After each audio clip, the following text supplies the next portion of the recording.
Delete desktop scene? No. No. It's a Chrome issue. Be so lonely. Most of us have a general idea of what solitary confinement is, although as this TikTok man on the street interview demonstrates, others seem a little unsure. In solitary confinement, how many prisoners are in each cell? One. One. What? That means he's alone, right? Yeah, it's alone. yeah. One. It's gotta be one. I'm gonna go with one. One. Final answer. Yeah, that's right. Okay. I'm glad they got it right, but it did take them an alarming amount of time to triple team that answer. Although, it did also give me a chance to absorb every weird fashion choice there, because you'd think the boldest one would be this kid wearing light blue Crocs with a Virginity Rocks t-shirt, but then you'd be ignoring that this one is wearing hashtag shoes. This one's outfit is somehow both too formal and too casual, and this one seemingly couldn't decide if he was dressing for the pool or golf, so decided on both. Very basically, every one of these human red Solo cups is dressed inexcusably wrong in their own unique way. I'm genuinely glad they all found each other, and I hope to never meet any of them under any circumstances. The point is, solitary confinement is a common enough practice that even those bros basically know about it. And the fact is, in this country, facilities from jails and prisons to immigration detention centres isolate a massive number of people. A 2016 government report found that on any given day, an estimated 90,000 inmates in prison and jail are housed in isolation. And that is almost certainly an undercount, given how poor data collection on this is. Yet for how widespread our use of solitary is, some of those in charge of our prison systems have been weirdly ignorant on the practicalities of it. Take this amazing exchange from 2014, where then Senator Al Franken asked the then head of the Federal Bureau of Prisons a pretty simple question. How big is a cell? How big is the average cell in solitary? Say the average size? Cell, yeah, the size of the cell. How big is it? What is, I'm trying to get this is the human thing we're talking about. We've got a lot of statistics. How big is the cell? The average size of a cell is, I guess I'm trying to find, you're looking for the space of what the... Yes. The dimensions in feet, in inches. The size of the cell that a person is kept in. I want to get some idea of, I don't know, am I asking this wrong? No, you are absolutely not. And honestly, I wish he'd kept going there. OK, clearly you're confused by feet and inches. How about metres or steps? You know, if you stood at one end of the cell, how many steps would it take to walk to the other end? No? How many rabbits could you fit on the floor of one of those cells? How many rabbits big is one cell? Am I asking this wrong? Because there are literally no other ways to ask this question. For the record, the average size of a solitary cell is 6 feet by 9 feet, which is way too small for a person to be stuck in for days, weeks, months, or even years on end. That level of isolation is why, in 2011, the United Nations Special Rapporteur on Torture declared that considering the severe pain and suffering that solitary confinement can cause, it can amount to torture. They then called on all countries to prohibit indefinite and prolonged solitary confinement in excess of 15 days, which... Is it out of sync? Is the YouTube video out of sync, but I'm not out of sync? Is that what's going on? Fuck. Can you send me a clip real quick? Has been all day, but like really bad?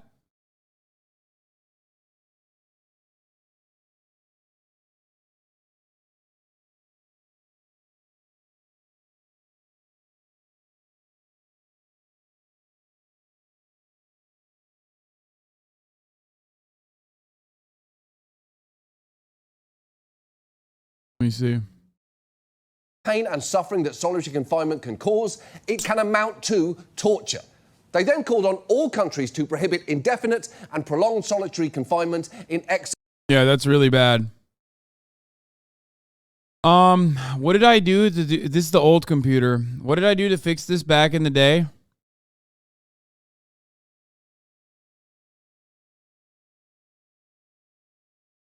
Fuck. What was it like? The Chrome issue, I'm pretty sure.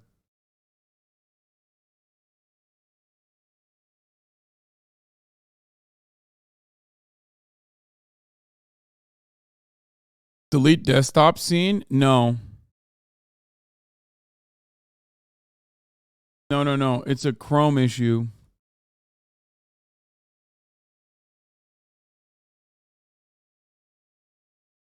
I think it's hardware acceleration.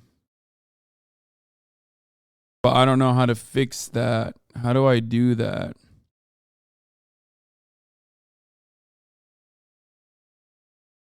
Do I turn on hardware acceleration?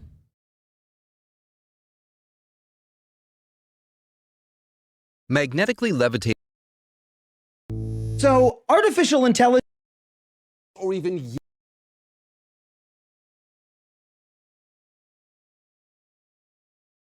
Last year, I filmed on a railway in 1 second. Clarity.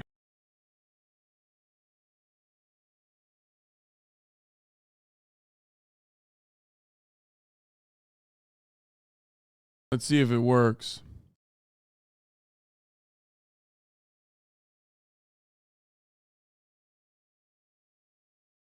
I turned on hardware acceleration. Let's see if it works better. years on end. That level of isolation is why, in 2011, the United Nations Special Rapporteur on Torture declared that considering the severe pain... Better, same, oh God, that's worse.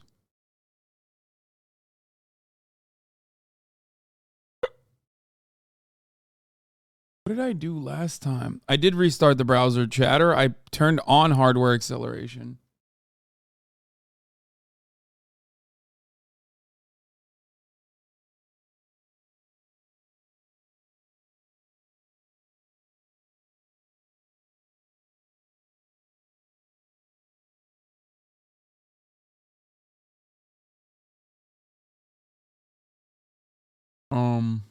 Stop linking the magnets video. Oh, my biggest issue. Asking chat in OBS click then log files then upload. Wait, in OBS click help then log files and upload current log.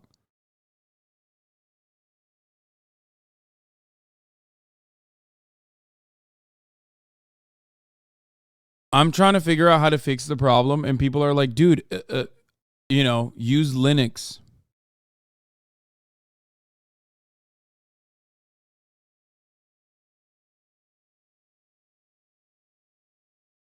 No, Chrome is not set as a source. It's desktop capture. And it's only a problem on this computer. I'm going to try it again. I'm going to turn off hardware acceleration, actually. How do I clear cache?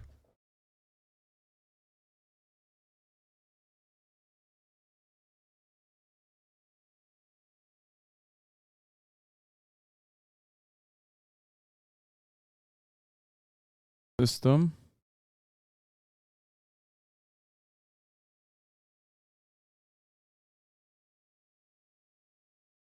And Control Shift F5.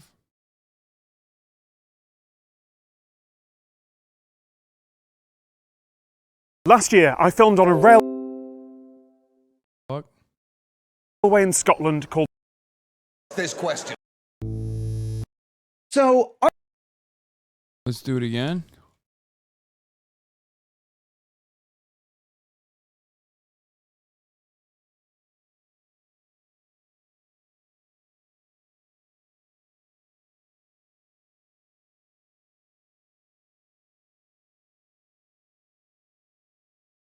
Oh my God. People are like, use. Oh my God. Y'all are fucking annoying.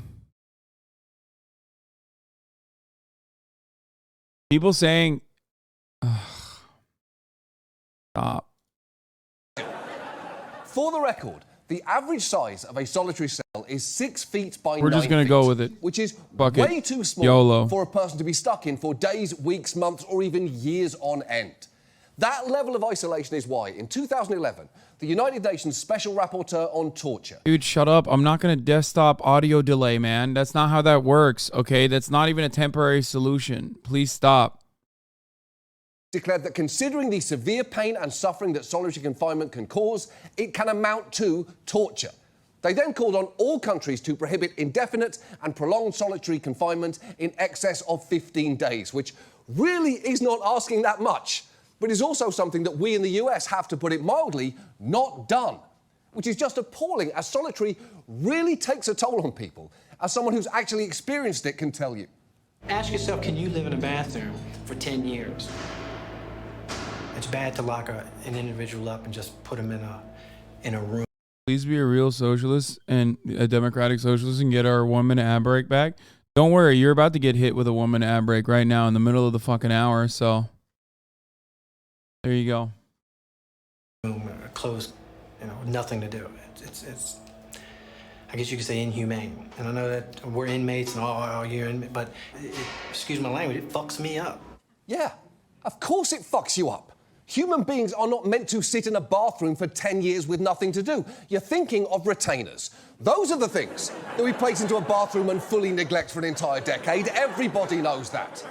So given how prevalent it is and how damaging it can be, tonight, let's look at solitary confinement. And let's start with the fact that it has its roots in a somewhat unexpected place. It was actually introduced by the Quakers as a noble experiment in rehabilitation. There was a belief that you could put a prisoner in his own solitary cell, freed from the evil influences of modern... Bro, I'm not gonna lie, I didn't know this. And I talk about prisoner rights all the fucking time.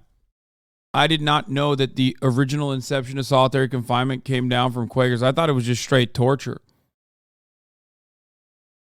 I thought it was like medieval torture. And this was just another version of that.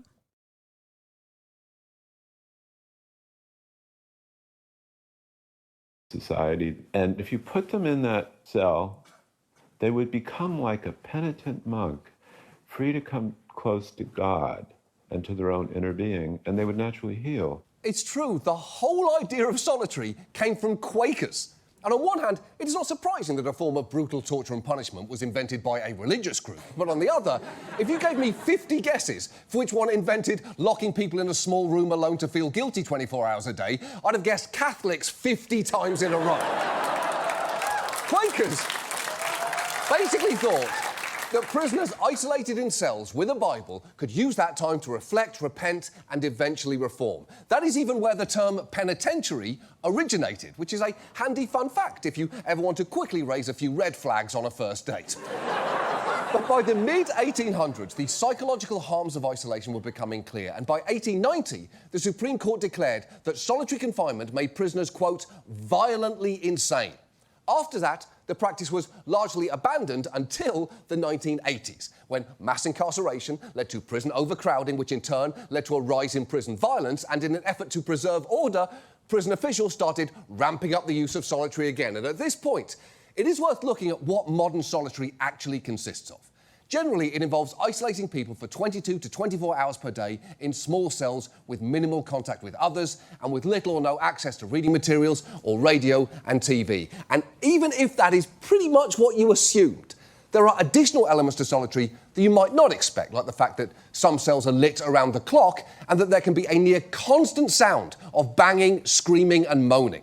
Frontline spent 4 months filming in a solitary confinement unit and released a video just of the noise. This is, by the way, this is the reason why Norway has a no extradition policy to the United States of America. If you're a United States American criminal, okay, and the government asks you, you made your way to Norway, the government asks, please extradite this criminal to the United States of America.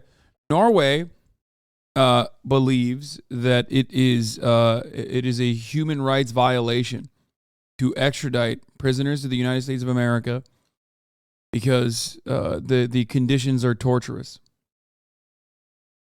And here is just 20 seconds of it. Good question on why Snowden isn't in Norway. I didn't say all prisoners. Okay?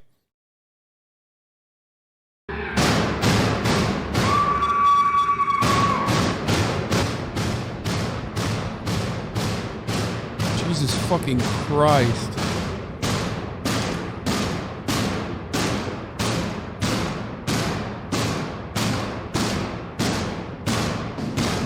Holy shit! How are you supposed to think in there, let alone sleep? There is a reason people fall asleep to sounds of the rainforest and not sounds of one of those haunted houses where you have to sign a waiver to get in. So a person can be stuck alone in a cell for 23 hours a day or more with the soundtrack to Stomp playing in the background. And as this man will tell you, filling that time can take some real effort. One of the things I did in solitary to pass the time was save my bread, put it on the floor, and let the mice come in and eat it and play. It was action. It was something different. Is it gross? Yeah. Disgusting? A little bit? Sure. Better than going insane? Yeah. Right. That makes sense, doesn't it? Because it is a little disgusting, but it is better than going insane. Also, for what it's worth, I don't think I understand what TikTok is. I thought I did, but I clearly don't. I thought it was an app for teens to do the same 8 dance moves that all involve this move, so that the Chinese government can spy on us. I didn't know that frank discussions of the conditions of prisons were part of it too. But that guy... That actually nails the good and the evil of TikTok altogether. I was talking about this last night. This is a random note, and it's completely fucking unrelated to the thing, but... What were we talking about? Oh, I was telling Schlatt about how the average TikToker, like because of TikTok and because of social media, the average American person has basically become like a medieval peasant believing in ice trolls and whatnot. I gave credit to Felix for that take. Okay? Where basically like people believe in hexes, people believe in fucking ice trolls, all this shit, right? And that's the worst of TikTok. And then also, simultaneously, you have the best of TikTok, which is this. People explaining their frank experiences with how fucking the carceral state is geared around torturing people. Or even like that guy that I love watching who goes into the Everglades without shoes on. I've seen some of the greatest things I've ever seen on TikTok and some of the most unhinged schizophrenic takes I've ever seen on TikTok. What the fuck? XQCL has a Kabe? What the hell is this? Is that for Ramadan?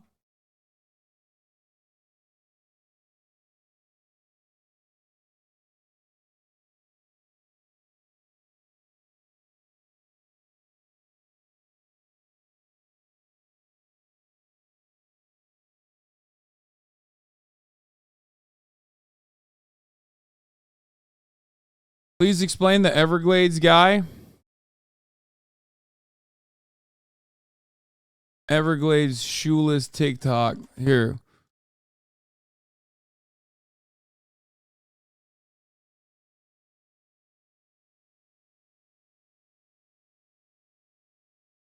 What's the account? Does anyone have it?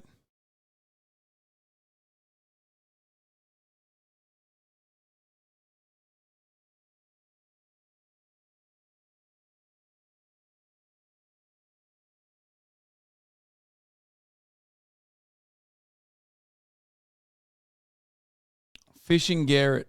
Okay. After this, you should cover the Khalif Browder story. It's directly related, brother. I've talked about Khalif Browder probably when you're 1,000 times on this broadcast. You're right, though. It is directly related. This guy. I love him. Walking barefoot in the Florida Everglades, you always got to watch your step. Could be a big old lizard right next to you. He saw me and whipped around, and I can see the fear in his eyes. I love you, buddy. He ended up taking off like a rocket ship. Then later, I found this cottonmouth. This thing is a stud. Look how fat he is. He's on a dirt road, so I'm going to move him so nobody runs him over. See you later, chunky boy. Well, what do we have here? Yoink. It's a day gecko. I love these guys so much. He ended up taking a dump on me, but it's all good. This tokay gecko doesn't know what's coming for him. Gave him the old reach around. Didn't even see it coming. He ended up cussing me out. He's not very happy with me. Their bite definitely packs a punch, and he got his revenge.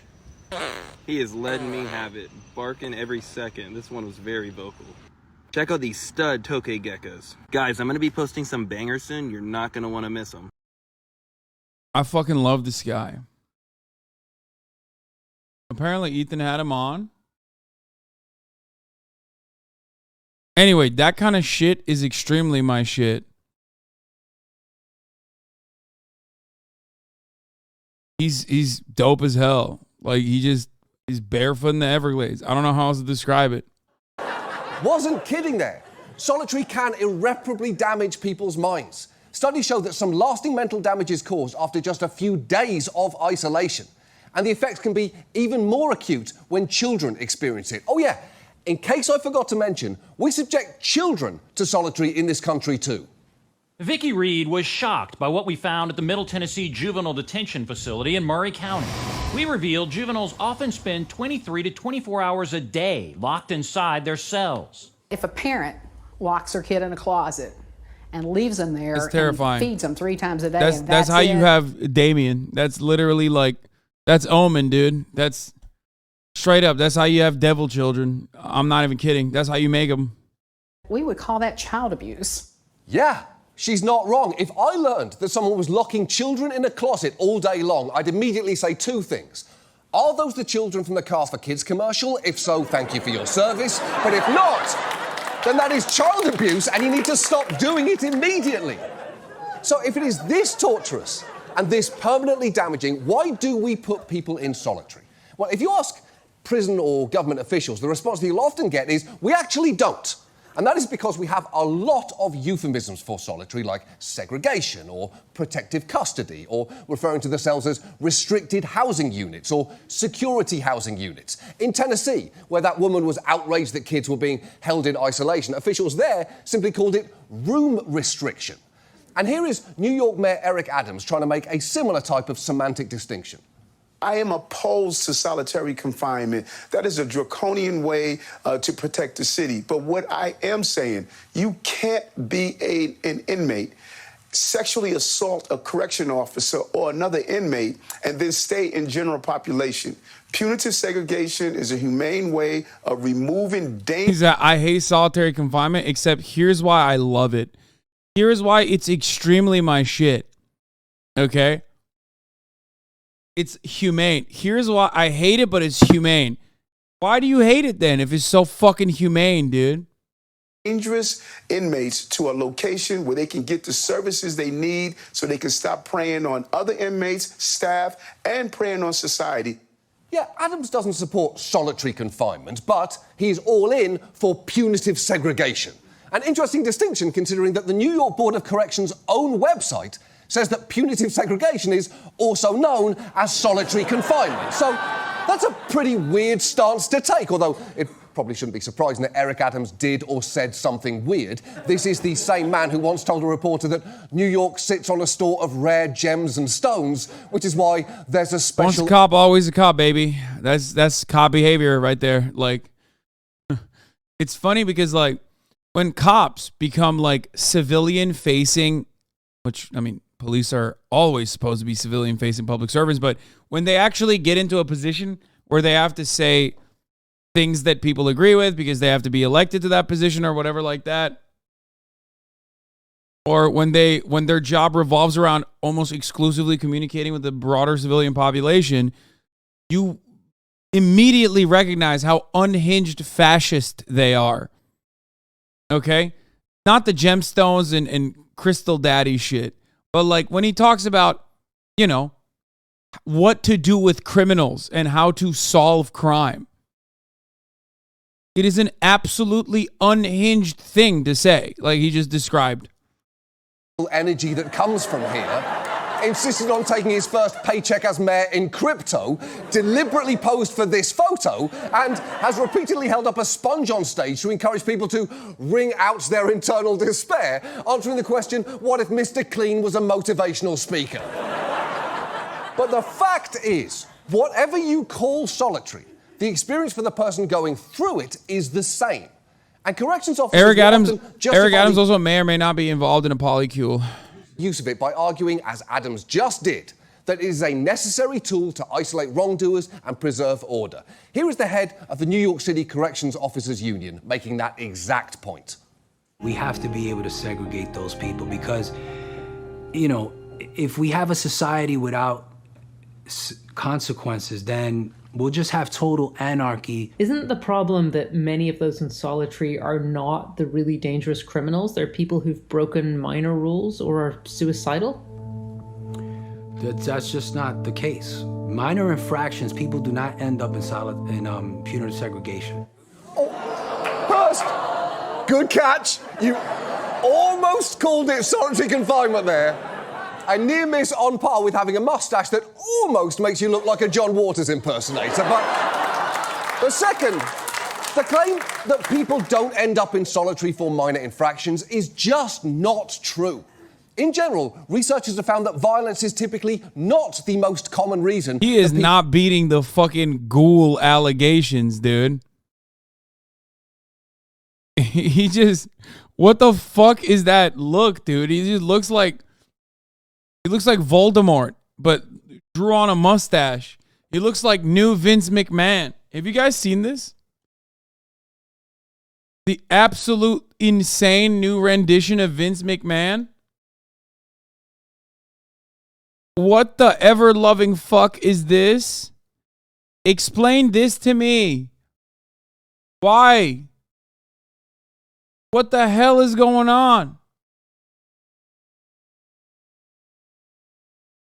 It's also weird because, like, he just looks like kind of a different person. Like, he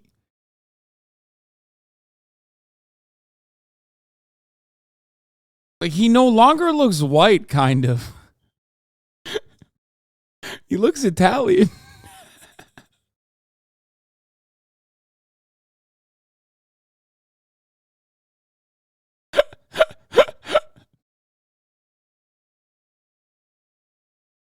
I genuinely don't know how this happened. Like the same guy. Vince McMahon, also Vince McMahon. It's like a toothpick changes everything. But this is the reverse of that.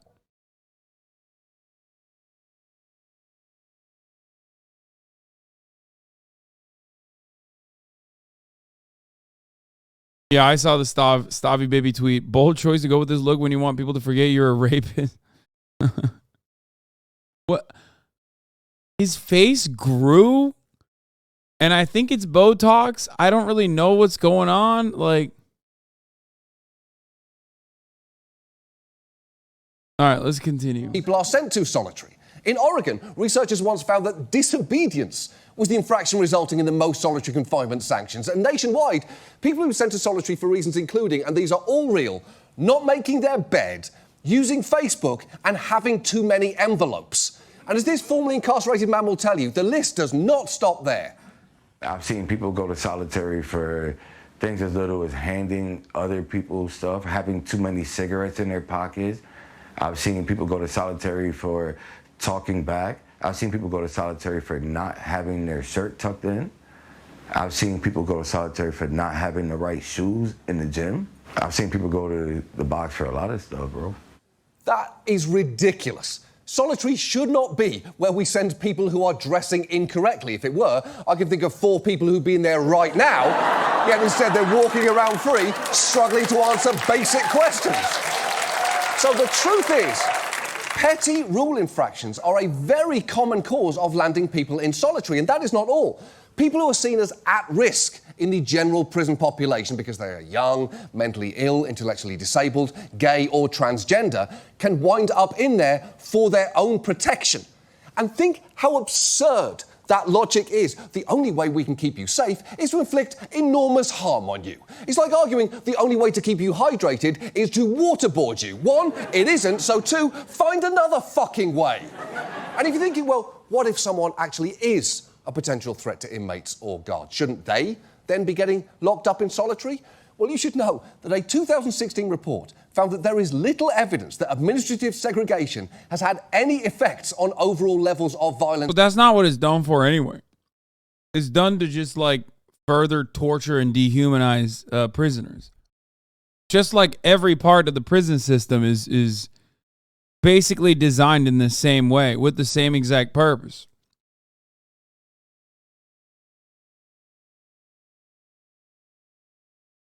That's it. In correctional facilities. In fact, some researchers found subjecting people to solitary can lead them to become more, not less, violent.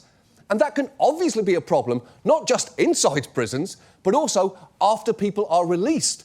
Even those who have worked within prisons, like this former warden, will tell you just how counterproductive our current system is. If I have somebody that comes in with a 5-year commitment, you can have them do their whole time in segregation, but I don't want them living next to me when you release them. The reality is that 80% of these inmates are going to be hitting the street. Okay, so we can either make them worse, okay, and create more victims when they go on the street, or we can rehabilitate them. Right. And when you frame it as a choice like that, it is hard to pick solitary confinement. It's like saying, for dinner tonight, we can either get pizza or we could assassinate Paul McCartney. One of those choices makes sense, and the other is absolutely horrible for everyone on Earth. And just to be clear, this isn't to say that people who've committed violent acts in prison should just be left in the general population to potentially harm others. They can be separated without being completely isolated. Take North Dakota. Their state prison officials made the bold decision to end the use of solitary there, but in doing so, to also create a less hostile atmosphere overall. So when prisoners got in trouble for serious infractions like violence, instead of solitary, they were sent to a brand new unit where they'd get significant out-of-cell time and access to behavioural treatment. And it has had promising results. Jerry Holmes was just released from the new Behavioral Health Intervention Unit, or BIU, in September. Mindset. When people's immediate reaction is solitary confinement for minor infractions should never happen, but some prisoners like child murderers with life sentences deserve the torture of solitary confinement and worse, what you're failing to recognize is you're literally justifying the system, because solitary confinement started off with that. Okay? I mean, or in its original application, it was for people who were like, you know, doing the worst fucking crimes or whatever. And it's continuation of that structure. It's continuation. The usage continuation is justified through the edge cases that you bring up. There is still plenty of instances where there's wrongful convictions, which means that is wholeheartedly unhinged. Similar principle to capital punishment. But also, what you're describing is vengeance. It's not justice. Justice, as I say all the time, is supposed to be about ensuring that a crime doesn't happen ever again. This violent action doesn't happen ever again. A part of that comes with restitution and rehabilitation. Rehabilitation implies that no matter how awful a crime is, that the perfect solution is about the perfect solution revolves around ensuring that that person never commits this crime again.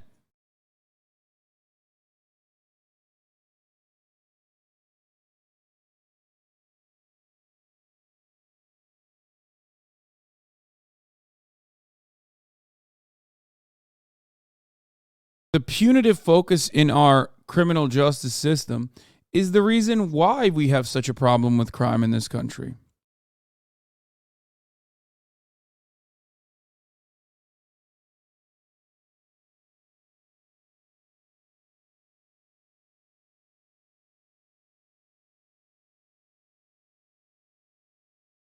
Who draws the line on what crime deserves the harshest punishment? Well, you can't. That's precisely why solitary confinement is utilized in this way.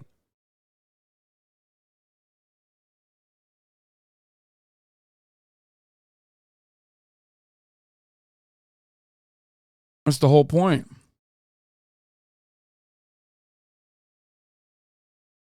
Violence to the perpetrator of violence does not solve anything. It doesn't even help heal the person who was a victim to said violence.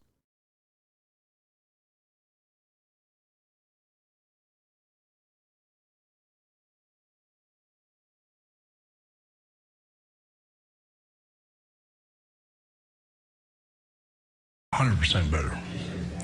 Because you're just not crammed up in a hole like, coming out of the box. Brandon Davis has spent time in the old Administrative Segregation Unit, or ASU, and the new BIU. He says the biggest difference is just having someone to talk to. Now they have interaction and counseling to work toward a solution. Because if you bottle in your issues, it overwhelms the person, Like, cause I have my own problems, and like when you're isolated and you have these issues, and it's like you have nowhere to release them or no one to talk to them about. Of course. You don't have to have been in solitary to understand that talking through your issues with other people is probably better for you than being locked up in a concrete toilet cave. And look, I'm not saying that any of this is easy, because I know that the solution should be simple here. Putting people in solitary is torture, so let's stop doing it. But exactly how we do that is absolutely critical to any reform actually working.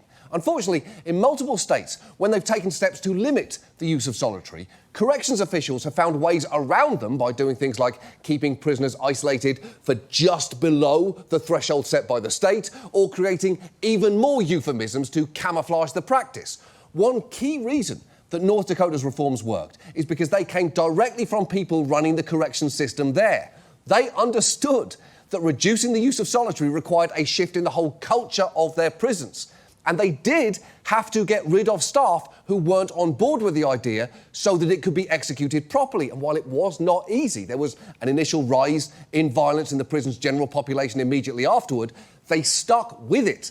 And not only has the overall trend in violence been downward, but both incarcerated persons and staff members reported improvements in their health and well-being, better interactions with one another, and less exposure to violence following the reforms. So it can be done if we want to. And I know that some corrections officials will still insist that they need... There's also a huge gang issue in prisons. We got to find solutions to address that in order to create a safe environment for rehabilitation. Yeah. Again, if the conditions of prison is bedlam, where they literally simply have the gangs control damn near the entirety of the prison in order to create like some level of organization.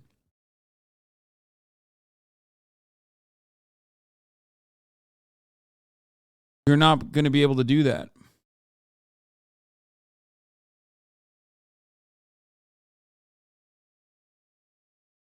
People often forget, and this is due to deliberate propaganda dehumanizing prisoners in this country in order to justify our carceral state, which also has a profit incentive baked into it because capitalism. But people often forget that prisoners are humans. They're just like you and I. Some of them are horrible monsters, sure, but a lot of them are just human beings that are responding to stimuli. Okay?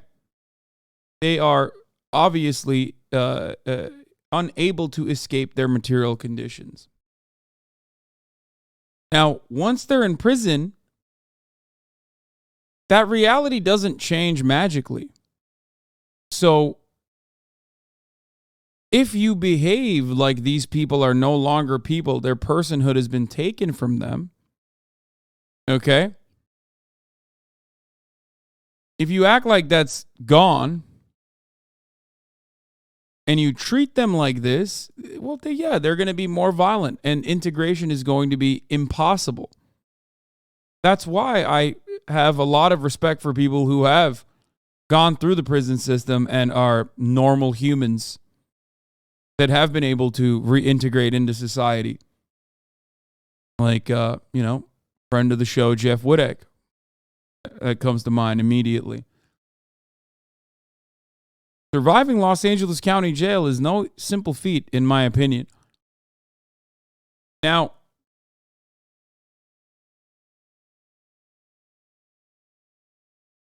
that's why I let him cut my hair, even though he has one eye.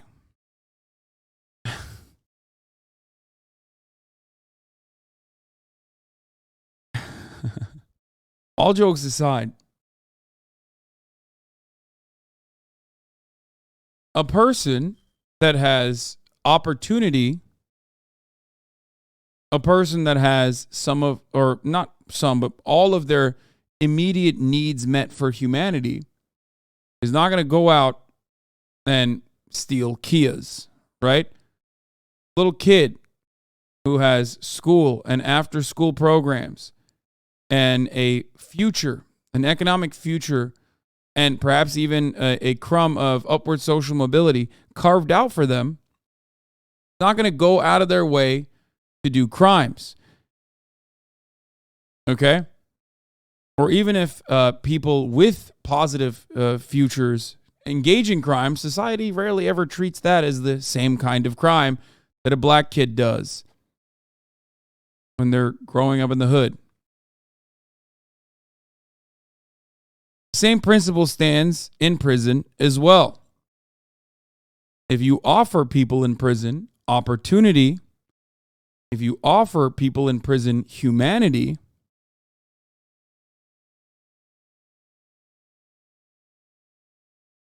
then the likelihood that they will continue doing crimes when they get out into open society, free society, diminishes. There is really good evidence for this reality. When you look at recidivism rates in other countries, this is a bit of a meme at this point, but other countries like Norway. The entire purpose of the criminal justice system is not to make people suffer. Okay? That's why they call it a correctional facility. The purpose of a criminal justice system is to keep the rate of crime low. But when you're focusing on punitive, vengeance-based injustice that you consider to be justice, all you do is create more criminals. Or you make the existing people that have done a crime become more rugged criminals. In order to survive in the current carceral state, you literally have to do more crime. In order to survive in the prisons, in most prisons especially, I can't speak for all prisons, but in a lot of prisons, you have to literally join a gang. That's it. It's like your only mechanism of survival. And when you join a gang, you have to do shit that is more criminal. That's the only way that you can survive prison. You have to join a gang and then do crimes. It's insane. The only reason why gangs exist in prison is for this purpose.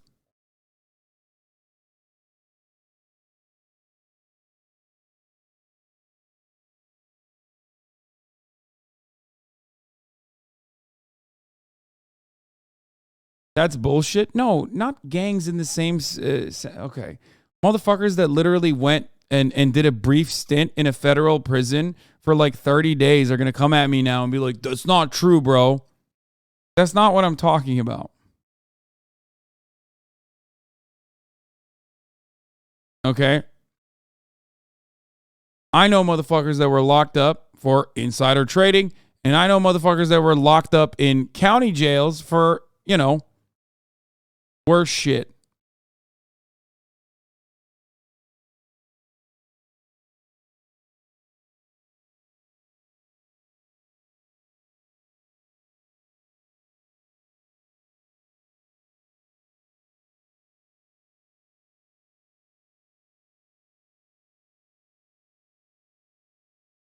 If bad conditions in prison and jailing worked, the USA wouldn't have so much crime. Exactly. Anyway, let's continue. Solitary, but I would argue that if you find yourself making the case that you need to torture people to keep your facility safe, that in itself is an admission of catastrophic failure, and you may need to go. Because it is important to remember just how lasting the damage here can be. The voices in this debate are often dominated by corrections officials, but it is worth listening at length to the people who've been harmed by this. Anthony Graves was kept in solitary for 18 years after being wrongly convicted. And just listen to him testify before Congress about what it did to him. I have been free for almost 2 years. And I still cry at night. Because no one out here can relate to what I've gone through. I battle with these feelings of loneliness. I've tried therapy, but it didn't work. The therapist was crying more than me. She could not imagine how inhumanely our system was treating people. I haven't had a good night's sleep since.